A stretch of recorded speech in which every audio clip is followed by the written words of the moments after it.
네, 90번부터 보겠습니다. 다음 중 자기 자신에 대해 부정적인 결과를 가지고 오는 효과는 어느 것인가? 네, 5번 스티그마 효과입니다. 주변 사람들이 하도 나쁜 말을 많이 하니까 그냥 나쁘게 돼가는 거예요. 그거를 스티그마 효과라고 합니다. 반대로 주변 사람들이 좋게 얘기해 주니까 좋은 줄 알고 계속 좋아지는 거, 그래서 더 긍정적이 되는 거, 이거를 피그말리온 효과라고 합니다. 2018년 시험에 이 피그말리온 효과에 대해서 나왔습니다. 저는 틀렸습니다. 잘 몰랐거든요. 네, 그런데 2019년, 20년 시험 보신 선생님들, 동료들한테 얘기를 들으니까 이 효과는 계속 나오는 것 같더라고요. 네, 알아두셔야 됩니다. 이 애매하게 비슷한 애들이 있어요. 플라시보 효과라는 게 있고요. 이 피그말리온 효과라는 게 있습니다. 두 개 서로 다른 건데 비슷해 보이는데 결정적인 차이가 있어요. 시험 내기 좋겠죠. 그쵸? 플라시보 효과는 착각입니다. 착각. 아무런 효능이 없는 약인데 감기약이라고 믿고 먹어서 되는 거예요. 원래는 효과가 없어야 되는데 심리적으로 어떤 역동이 일어서 내가 나은 거죠. 그쵸? 그런 걸 플라시보라고 하고요. 피그말리온 효과는 불가능한 걸 내가 알고 있어요. 착각이 아니고 알고 있었는데도 되는 거예요. 그쵸? 어느 게 더 세요? 제가 보기에는 피그말리온이 더 세요. 피를 말리죠. 네, 이렇게라도 외워두시면 좋을 것 같은데. 네. 2차 세계대전 중에 약이 부족할 때 썼다고 합니다. 아우, 별짓을 다 했죠? 비슷한 내용이지만, 자, 플라시보 효과와 피그말리온 효과 비슷한 내용이지만 차이점은 자신이 그것을 거짓이냐 아니냐 사실이냐로 인지하였는가 거짓인지 아닌지 인지했는지 인지 못했는지에 달려 있습니다. 플라시보 효과는 거짓이라는 사실을 모르기 때문에 효과가 난 거고 모르면서도 난 거고 피그말리온은 내가 뻥인 줄 알고 있지만 효과가 나는 겁니다. 그쵸? 자, 그런데 뻥인지 아닌지 모르는 거 피그말리온 효과하고 비슷하지만 로젠탈 효과 아까 얘기했던 거 기억나시나요? 로젠탈 효과 그쵸? 자기 충족적 예언의 효과 예를 들어서 내 남자가 강박성 성격장애시네요? 그랬어요. 그랬더니 강박성 성격장애가 뭔지도 모르면서 제가 좀 완벽주의적인 기질이 있어요. 저 강박장 성격장애 맞아요. 하면서 강박성 성격장애면 사람들한테 막 잔소리하고 딴 사람 힘들게 하는 게 증상이래. 그러면서 자기도 모르게 자꾸 주변 사람들을 압박하게 되어가는 거예요. 원래 그런 사람 아니었는데. 이런 걸 로젠탈 효과라고 합니다. 이거는 알 수도 있고 모를 수도 있고 그 중간에 애매하게 경계에 있는 거예요. 그쵸? 자, 그래서 피그말리온 효과와 비슷하긴 한데 로젠탈 효과, 그리고 자, 피그말리온 효과랑 로젠탈 효과랑 플라시보 효과까지 같이 정리해서 알아두시면 되겠습니다. 자, 그리고 피노키오 효과라고 있는데요. 이거는 이게 재밌어요. 르윈스키 아시죠? 그쵸? 성파문으로 신문을 봤던 클린턴 전 미국 대통령인가 이 사람이 코를 계속 만졌다고 해요. 웃기고 있네. 네. 거짓말을 자주 할 때 자꾸 코를 만진다. 네, 조심하시기 바랍니다. 네, 이거 피노키오 효과라고 얘기를 해요. 이거 비교적 최근이죠? 2012년에 얘기를 했습니다. 그래서 자기 자신에 대해 부정적인 효과를 가지고 오는 거 5번 스티그마 효과였습니다. 91번 드디어 품행장애에 대한 문제가 나왔네요. 우리 얘기했었죠. 자, 품행장애의 진단 기준은 이렇습니다. 네, 여기까지 13세 이전에 무단결 찾아온다. 여기까지. 화면을 좀 줄여볼까요? 보일라나? 다 안 보이네. 네. 여튼 이렇게 읽어보시면 됩니다. 이 중에 술을 마신다는 얘기는 없습니다. 네, 그래서 답은 2번입니다. 술은 기호잖아요. 그쵸? 술을 뭐 얼마나 마시면 되게요. 그쵸? 사람마다 받아들이는 정도가 다르기 때문에 품행장애든 어떤 기준이든 뭐 알코올이라고 모를까. 술을 자주 마신다는 품행장애의 진단 기준에 들어가지 않습니다. 기왕 나온 김에 품행장애 진단 기준이 이렇다는 것도 쭉 한번 보시면 되겠습니다. 그래서 91번의 답은 2번이고요. 자, 그리고 92번 볼까요? 이상행동의 분류와 평가에 관한 설명으로 옳지 않은 것은 1, 2, 3, 4번 다 맞습니다. DSM-5잖아요, 지금. 이게 언제 DSM-5가 됐는지 아세요? DSM-4에서 DSM-5로 넘어간 게 2013년입니다. 제가 2014년에 대학원을 다녔어요. 돌아버리는 줄 알았습니다. 바뀐 거에 대해서 너무너무 공부를 많이 했어야 되고 정말 미치도록 환장하는 게 뭐였냐면 그 당시에 책들이 막 새로 나오고 있었는데 DSM-4를 기준으로 한 책들이 너무너무 많았던 거예요. 대부분이었죠. 그러니까 모르고 공부하는 경우가 되게 많았어요. 예, 저는 심리학을 석사에서 학사에서 전공하지 않았기 때문에 와 진짜 그때 뻘짓거리한 거 생각하면 예, 그런데 10년이 지난 지금까지도 2023년이잖아요. 지금까지도 자꾸만 DSM-4에서 DSM-5로 넘어가던 기준에 대해서 이야기를 많이 합니다. 이왕 바뀌었으면 더 공부 안 해도 될 것 같은데 왜 자꾸 얘기를 하냐? 이유가 있기 때문입니다. DSM-4에서 DSM-5로 넘어가면서 예, 많은 변화가 있었는데 다 의미가 있는 변화들이었던 거예요. 지금 가장 큰 변화가 뭘로 보이세요? 로마자가 숫자로 바뀌었어요. 보이시나요? 이전까지는 DSM 3니 이렇게 뭐 2니 뭐 이렇게 나왔을 텐데 갑자기 숫자 5가 나와버린 거예요. DSM 5. 굉장히 큰 의미가 있는 겁니다. 이게 우리가 보통 프로그램 같은 거 만들면 뭐뭐 버전이 5, 그 다음에 5.1, 5.2 이렇게 막 나오는 경우 있는 거 아세요? 그쵸? 그래서 얼마든지 좀 변형된 버전이 나올 수 있다라는 가능성 때문에 이거를 아라비아 숫자로 바꿔버린 겁니다. 5. 이거 굉장히 큰 변화고요. 알아두셔야 됩니다. 예. 시험에도 뭐 나올 수도 있고 뭐 그렇게 됐든 묻진 않겠지만 나올 수 있고 굉장히 큰 변화이고 그러니까 막 스펙트럼이라는 말도 쓰기 시작하고 막 이래가지고 DSM-5로 넘어오는 변화가 굉장히 컸습니다. 예, 그래서 이 DSM-4와 DSM-5의 차이점을 알아두셔야 되고 그것은 이 이상행동, 이상심리학 말고 심리 검사할 때도 주장창 나올 얘기이기 때문에 일단 미뤄두겠습니다. 지금은 92번 문제만 보세요. 아동 청소년기에 처음 진단되는 장애를 독립적으로 제시한 것은 DSM-4였습니다. 그래서 5번이 틀렸습니다. 다축체계 폐기한 거. 예, 축공부 저 열심히 했거든요. 그런데 알고 보니까 폐기한 거더라고요. 예, 아우 정말 미치는 줄 알았습니다. 그런데 2014년에 대학원을 다닐 때는 또 교수님들이 이 축을 가지고 설명을 하시는 거예요. 예, 예, 힘들게 공부했습니다. 자, 그렇습니다. 자, 일단 DSM-4와 DSM-5의 차이점은 심리 검사편에서 좀 더 자세히 이야기를 하도록 하겠습니다. 자, 그리고 93번으로 넘어가서 네, 이런 문제 잘 나올 수 있죠. DSM-5의 성격장애와 주요한 특징의 연결로 옳은 것은 네. 자, 1번 자기애성 성격장애, 자신에 대한 과장된 평가와 특권의식 맞습니다. 맞는 얘기입니다. 1번이 답이죠. 그렇죠? 2번 왜 틀렸나 볼까요? 정체감 혼란과 버림받음을 피하기 위한 과도한 노력은 예. 자, 의존적 성격장애에서는요, 정체감 혼란은 아니고, 버림받기 싫은 건 맞고, 타인에게 보살핌 받고자 하는 욕구가 강해서 순종적이고 의존적인 모습을 보이는 거죠. 그쵸? 자, 3번 경계성 성격장애가 타인의 충고와 지지 없이는 일상적 결정을 하기가 어렵다. 요거 의존적 성격장애 설명인 거죠. 네. 자, 그리고 조현성 성격장애. 예. 사회적 상황에서 비난당하거나 거부당할지 모른다는 생각에 사로잡힌다. 사회적 관계로부터 비난당하거나 거부당할지 모른다는 생각에 사로잡히는 것은 C군, 회피성 성격장애죠. 그렇죠? 예, 그리고 타인의 애정과 관심을 끌기 위한 과도한 노력은 연극성이죠. 그렇죠? 예, 그래서 2번, 3번, 4번, 5번은 틀렸고 1번 자신에 대한 과장된 평가와 특권의식이라고 쓴 자기애성 성격장애가 맞습니다. 자, 그리고 94번으로 넘어가 보면요. 자, 어려운 말들이 줄줄 나오죠. 자, 다음 장애 중 성기능 부전에 포함되지 않는 것은 1번 사정지연, 2번 발기장애, 3번 마찰 도착 장애, 4번 여성 극치감 장애. DSM-5에서는요. 성과 관련돼서 나타나는 다양한 이상행동을 성기능 부전, 변태성욕 장애, 성별 불쾌감 이렇게 3개로 나눕니다. 네. 자, 이걸 적어놨나 모르겠네요. 예, 여기 있네요. 자, DSM-5에 나타나는 거는요. 성기능 부전, 변태 성욕장애, 성별 불쾌감으로 나눠서 이야기를 합니다.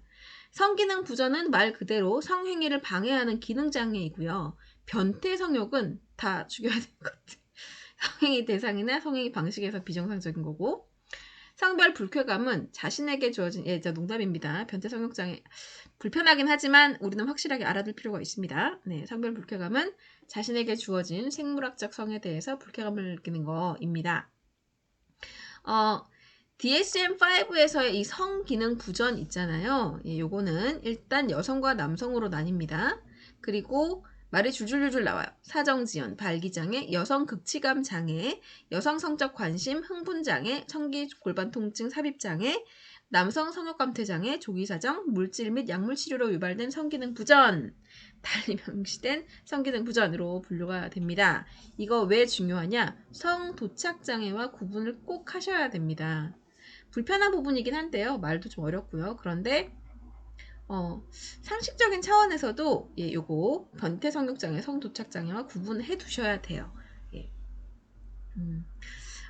관음장애, 노출장애, 마찰도착장애, 성적 피약장애, 가학장애, 소화성애장애, 몰품은란장애, 복장도착장애, 예, 이런 게 성도착장애라고 하는 변태 성욕장애입니다. 그러니까 말이 자꾸 바뀌기 때문에요. 예, 용어가 엄밀하게 바뀌기 때문에 예, 말이 자꾸 바뀌기 때문에 용어 중심으로 공부하시기보다는 문제풀이랑 해당하는 내용 중심으로 공부하시는 게 맞습니다. 예를 들어서 이 복장 도착 장애는요, 의상 전환 장애와 같은 말이고요. 예, 사정 지연과 지연 사정도 같은 말입니다. 네. 그리고 여성 극치감 장애라고 있어요. 여성 극치감 장애. 오르가즘이라고 하잖아요. 그쵸? 예, 뭐라 그러죠? 극도의 흥분 상태를 오르가즘이라고 하는데, 올가스믹 디스오더라고 합니다. 예, 여성 극치감 장애요. DSM-5에서는요, female이라는 말이 반드시 붙는데, 이 DSM-5에 명시되어 있지 않지만, 예, 의료사전에는 남성 극치감 장애, 남성, 예, 올가스믹 디스오더라도 있고, 이거를 절정감 장애라고 부르기도 합니다. 뭔 소리래요, 그쵸? 자, 결론. 용어는 예, 극치감 장애에 있어서는 다 올가스믹 디스오더인데요. 상담에서 쓸 때는 예, 절정감 장애라고 쓴다는 겁니다. 예, 우리가 성관계를 맺을 때 성관계가 이제 뭐 번식을 위한 것도 있지만 쾌락을 위한 것도 있잖아요. 그 쾌락의 극치를 절정이라고 하고 오르가즘이라고 하죠. 그렇죠? 근데 이거를 느끼지 못하는 거예요. 이것도 장애입니다. 그래서 아니 그러니까 왜 자꾸 이렇게 분류를 하냐고요. 그쵸? DSM-5에는 남성 극치감 장애라는 말은 없습니다. 예, 이거 있어요. 예. 이게 유병률에 따라 나뉘는 것 같은데 성기능 부전이라고 있고요. 명시되지 않은 성기능 부전이라고도 있어요. 여기 거기에 포함이 되겠죠. 그쵸? 아니 그러니까 이거를 다 알려고 하면 청체적 낭비입니다. 여기 제가 딱 집어놨죠. 그쵸? 문제를 낼 때도요, 답이 애매한 건 안 낼 겁니다. 그래서 기출된 문제들을 한번 풀어보세요. 이게 DSM-5에서 쓰는 용어가 따로 있고, 또 이제 의학사전에서 쓰는 용어가 따로 있습니다. 그래서, 예, 기출된 문제를 풀면서 정리를 해보시는 게 제가 공부하기에도 가장 좋았던 것 같습니다. 그러니까 뭐 분류를 하려면 제대로 하든가, 분야에서 같이 해가지고 분류를 같이 쓰든가 하지, 뭐, 의학사전에서 따로 쓰고, DSM-5에서 따로 쓰고 이러면 어떡하라고요. 예. 마음에 안 들어요. 네. 어쨌든 네 그렇습니다. 내 나름대로 정리하도록 하는 것이 좋습니다. 여튼 그래서 이제 94번 한번 보세요. 다음 장애 중 성기능 부전에 포함되지 않는 것은 3번 마찰 도착 장애입니다. 왜? 마찰 도착 장애는 성 도착 장애, 변태 성욕 장애에 해당하는 거지 성기능 부전에 해당하는 것이 아닙니다. 1번 사정지연 이거는 예 사정지연은 사정을 안 하고 쾌감에 이르지 못하는 것을 이야기합니다. 예, 남성이 사정을 못하는 것을 사정지연이라고 하고 반대로 사정을 너무 빨리 해버리는 것을 조루증이라고 합니다. 네, 사정지연과 조루증 둘 다 알아주시면 좋겠네요.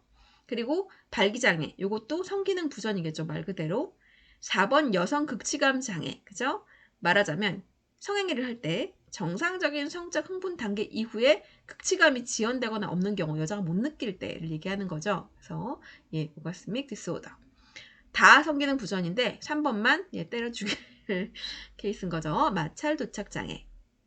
마찰 도착 장애가 뭐냐 하면요.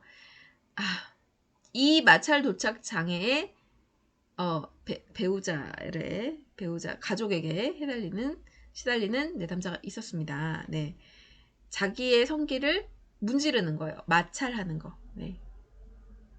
참 환장한 노릇이죠.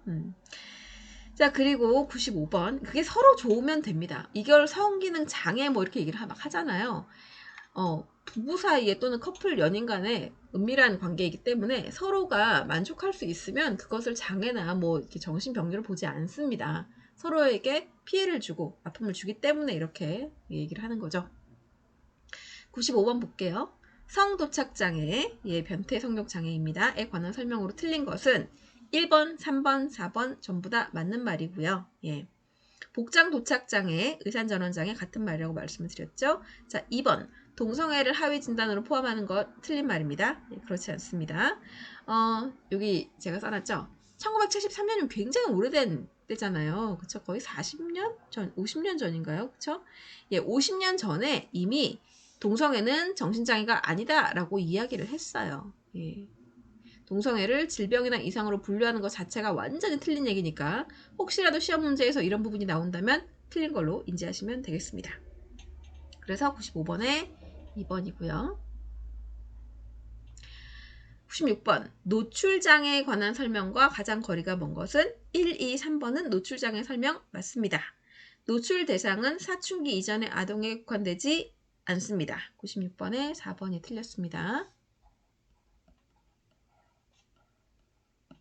자, 그리고 97번 변태 성욕장애, 그쵸? 성도착장애 유형에 대한 설명으로 옳은 것은 1번 다른 사람이 옷을 벗고 있는 모습을 몰래 훔쳐본다. 관음장애죠. 노출장애 아닙니다. 2번 동의하지 않는 사람에게 자신의 성기나 신체 일부를 반복적으로 나타내는 거, 이것이 노출장애입니다. 1번, 2번 바뀌었죠.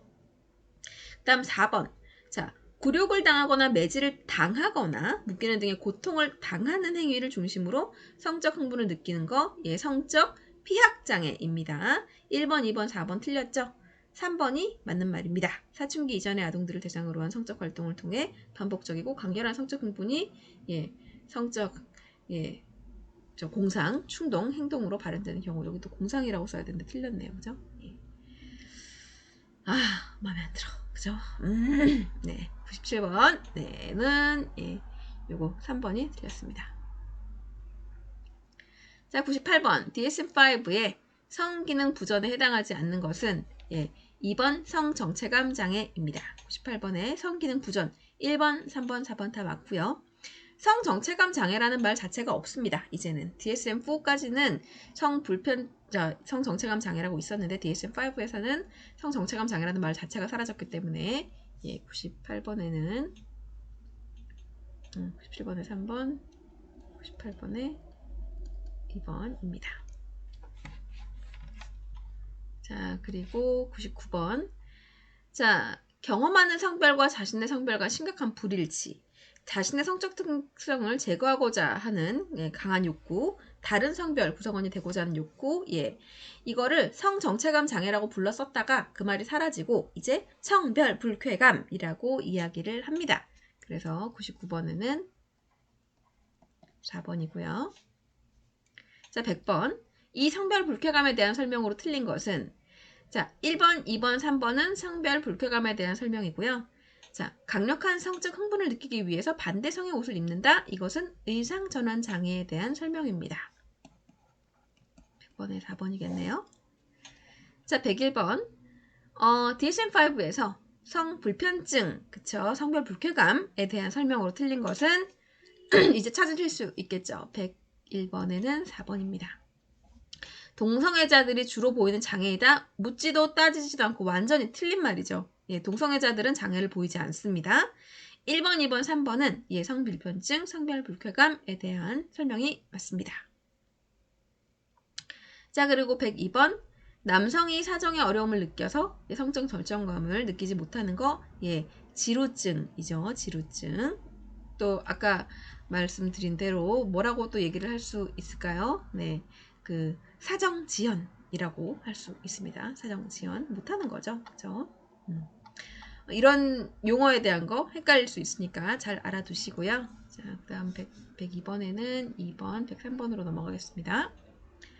성적 가학장애에 대한 설명으로 적절하지 않은 것은 자, 이게 굉장히 좀 특이한 사례가 한 번 있었어요. 예전에 독일인가 미국인가 어디서 그 마조이스트, 세디스트라고 보통 표현을 하지 않나요? 이렇게 고통을 줌으로써 성적인 어떤 흥분을 주는 행위를 하는 그 사람들이 이것이 학대냐 아니냐라는 걸 가지고 막 소송도 하고 그랬던 선례를 제가 본 적이 있는데 판사들에 따라서 조금 다르게 얘기하는 것 같긴 했어요. 그런데 거기서 인정을 한 것이 거기서 이제 제가 그때 선례를 봤을 때 서로 좋으면 이게 범죄가 아니지 않냐라고 굉장히 논리적으로 그 논리를 폈었는데 변호하시는 쪽에서 그런데 요 이유 때문에 이것이 학대로 인정이 된 사례가 한번 있었습니다. 제가 본 사례가 왜냐? 이게 대부분의 시간이 지나도 행동의 심각도에 큰 변화가 없다면 103번에 2번입니다. 없다면 별 문제가 없을 수 있어요. 딱 거기에 적응하면 되니까. 그런데 이 성적 가학장애의 경우 시간이 경과함에 따라서 우리가 약 같은 것도 내성이 생기잖아요. 비슷하게 웬만해서는 만족을 못하는 거죠. 강도가 높아진다는 게 문제였다는 거예요. 예, 그래서 성적 가학 장애라고 표현을 하는 거고요. 죽음에도 이를 수 있기 때문에 실제로 그런 경우도 있기 때문에 이렇게 해서는 안 된다. 장애라고 하는 거고 그런 의미에서 103번에는 2번입니다. 자, 1번, 3번, 4번은 예, 다 맞는 말입니다. 이거 정말 끔찍한 얘기인데 영화 같은 데서 좀 자극적인 소재로 쓰면서 좀 미화하는 경우가 있는 것 같아요. 그러지 말았으면 좋겠는데 그렇습니다. 네, 저도 미드를 좋아하기 때문에 많이 봅니다. 104번 보겠습니다. DSM-5의 노출장애에 대한 설명과 가장 거리가 먼 것. 1, 2, 3번은 노출장애에 대한 설명입니다. 네. 노출증적 행동을 나타내는 경우에 대개 낯선 사람과 성행위를 하려고 시도하지 않습니다. 예, 낯선 사람과 성행위를 하려고 시도하는 경우는 거의 없다고 합니다. 그냥 노출 장애인 거예요. 노출. 예, 그래서 104번에 4번. 자, 105번에 의도적으로 손 흔들기, 몸을 좌우로 흔들기, 벽 위에 이렇게 머리를 탕탕 부딪히는 거, 손가락 깨물기 등을 반복하는 장애를 정형적 동작 장애라고 합니다. 이거는 말의 용어를 좀 알아두시면 좋겠네요. 여기서 중요한 건 의도적이라는 겁니다. 의도적. 자, 그리고 106번 주요 우울장애와 양극성 장애. 엄청나게 우울한 장애들이죠. 그쵸? 예. 비교 설명으로 옳은 것은 3번입니다. 주요 우울장애는 정말 안타까운 얘기지만 사회경제적으로 낮은 계층에서 정말 우울한 거예요. 오죽하면 이름이 주요 우울장애냐고요. 그쵸? 그리고 양극성 장애는 왔다 갔다 하는 거잖아요. 그쵸? 예, 1, 2형이 있었습니다. 높은 계층에서 더 많이 발견이 된다고 합니다. 이것도 상식 차원에서 알아두시면 예, 문제 푸는데 별 지장이 없으실 것 같고 자 그리고 107번 불안 증상을 중심으로 한 정신장애에 대한 설명으로 가장 거리가 먼 것은 1, 2, 3번은 모두 맞는 말입니다. 예. 자, 범불안 장애라고 하면요. 자, 직장이나 학교에서 업무를 포함해서 어떤 뭐 다양한 영역에서 지나친 불안과 걱정에 시달리는 거였잖아요. 그렇죠? 자, 이 다른 사람과 상호작용하는 사회적 상황을 두려워서 회피한다는 게 범불안 장애가 아닌 것은 아니에요. 근데 107번 문제를 보면 가장 거리가 먼 것은 그랬잖아요. 이런 문제가 정말 힘들죠. 1, 2, 3번은 굉장히 정확하게 나름 정확하게 표현을 했고 4번은 좀 흐릿하게 경계를 좀 흐려놨어요. 그러면 좀 명확하게 다른 사람들과 상호작용하는 사회적 상황을 두려워서 회피하는 장애가 뭔데? 라고 물으면 범불안 장애는 이런 모습을 일부분 보이지만 이런 모습을 주로 보이는 장애는 사회불안 장애라고 할 수 있습니다. 사회불안 장애는 자신이 주목받고 평가받는 사회적 관계나 이런 상호작용 상황을 두려워하고 불안하는 거예요. 사회적인 관계가 힘든 거죠. 예. 그래서 다른 사람들과 상호작용하는 어떤 사회적 상황이 두려워서 피하는 게 범불안 장애의 일부분 보여지는 모습이긴 하지만 구체적으로 들어간다면 사회불안 장애에 더 가깝다라고 말을 할 수 있고요. 너무 고민하지 마시고 107번 문제 같은 걸 만나면 확실한 것과 아닌 것만 구분을 하세요. 예, 1, 2, 3번은 너무나 뭐 딴지 걸 수가 없는 경계가 흐릿하지 않은 명확한 정의들이잖아요. 예, 그래서 107번에 4번이라고 답을 찾으시면 됩니다. 그리고 108번 문제는 제가 또 편집에 실수를 해서 97번 문제와 중복이 됩니다. 예, 97번 문제도 3번이 답이었죠. 예, 한번 풀어보세요. 108번 문제, 예, 108번 풀어보시고 97번 문제를 다시 보시기 바랍니다. 자, 그리고 109번 신경성 식욕부진증에 관한 설명으로 틀린 것은 신경성 식욕부진증, 다시 말해 거식증이죠. 예, 신경성으로 식욕이 없어요. 부진해요. 증이에요. 이게 거식증입니다. 자, 폭식하거나 하재를 사용하는 경우 해당합니다. 하재가 뭔가요? 하재. 네, 말도 저렇게도 써. 하재. 하재 순 우리말로 내일이란 뜻인데 여기선 전혀 다른 변비약이란 뜻입니다. 얼마나 고통스러워요. 그죠?